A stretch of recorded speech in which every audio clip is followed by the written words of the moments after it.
Hatua ya Marekani kumkamata aliyekuwa rais wa Venezuela Nicolas Maduro inaendelea kuchukua sura mpya duniani kutokana na watu wengi kuanza kupinga, kujitokeza na kuweza kufanya maandamano kupinga kila ambacho nchi ya Marekani ilikifanya.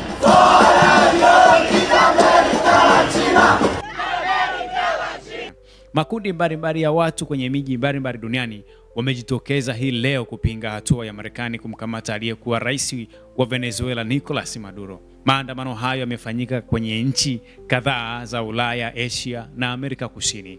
Ikumbukwe hapo jana Maduro alifikishwa katika mahakama ya mji New York kwa madai ya usafirishaji wa madawa ya kulevya. Maduro alilaani vikali hatua ya Marekani kufanya operesheni ya kijeshi iliyopelekea kukamatwa kwake pamoja na mke wake.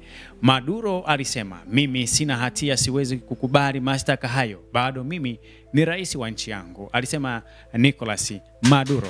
Ikumbukwe usiku wa kuamkia Jumamosi katika jiji la Caracas lilitikiswa na milipuko ya batana na kelele za helikopta na Maduro kukamatwa kwake katika siku hiyo akiwa na mke wake.